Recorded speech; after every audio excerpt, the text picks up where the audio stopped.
Assalamualaikum warahmatullahi wabarakatuh. Perkenalkan, nama saya Santi Rahmawati dengan NIM 203596 dari Prodi Pendidikan Ekonomi Universitas Pendidikan Indonesia.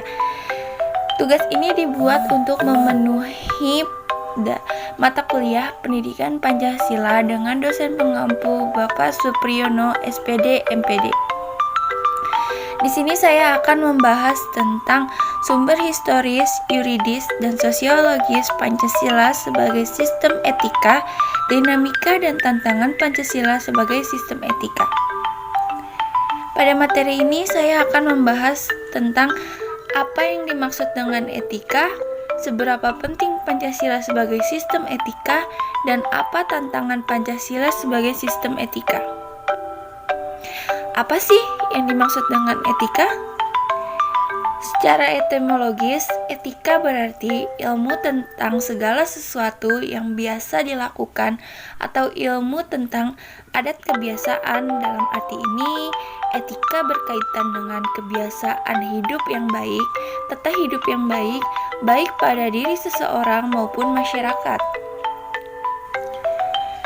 Sumber historis pada etika Pancasila adalah pada zaman Orde Lama, Pancasila sebagai sistem etika masih berbentuk sebagai filosofis Grundrecht atau Weltanschauung. Artinya, nilai-nilai Pancasila belum ditegaskan ke dalam sistem etika, tetapi nilai-nilai moral telah terdapat pandangan hidup masyarakat. Yang kedua, dari sumber sosiologis. Sumber sosiologis Pancasila sebagai sistem etika dapat ditemukan dalam kehidupan masyarakat berbagai etnik di Indonesia.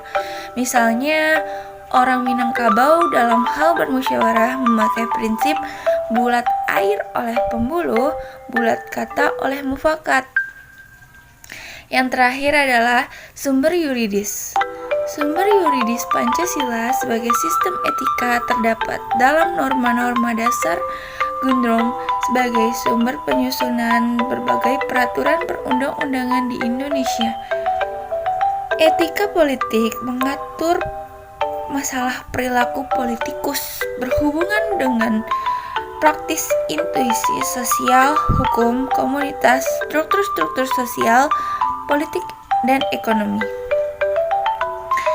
Etika politik memiliki 3 dimensi, yaitu tujuan, sarana, dan aksi politik itu sendiri.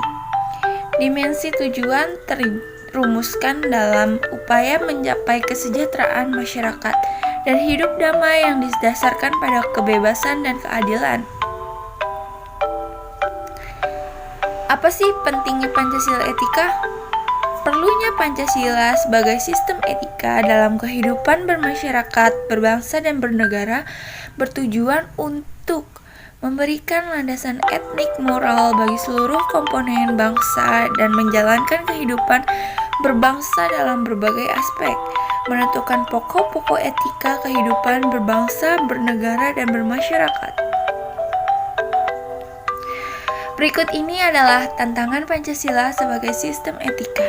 Yang pertama ada melemahnya penghayatan dan pengamalan ajaran agama di kalangan aparatur, serta munculnya pemahaman ajaran agama yang sempit dan keliru. Yang kedua ada terjadinya ketidakadilan ekonomi dalam lingkup yang luas dan dalam kurun waktu yang panjang, sehingga melewati ambang batas kesabaran masyarakat. Yang ketiga ada tidak berjalannya penegakan hukum secara optimal dan lemahnya kontrol sosial dalam mengendalikan perilaku yang menyimpang dari etika. Yang terakhir ada tidak berkembangnya pemahaman dan penghargaan atas kebinekaan dan kemakmuran dalam kehidupan berbangsa dan bernegara. Maka dari itu, kita harus menjaga negara kita dengan bersatu dan gotong royong. Kita harus mengamalkan nilai-nilai dari Pancasila itu sendiri. Sekian video yang dapat saya sampaikan, kurang lebihnya mohon maaf. Wassalamualaikum warahmatullahi wabarakatuh.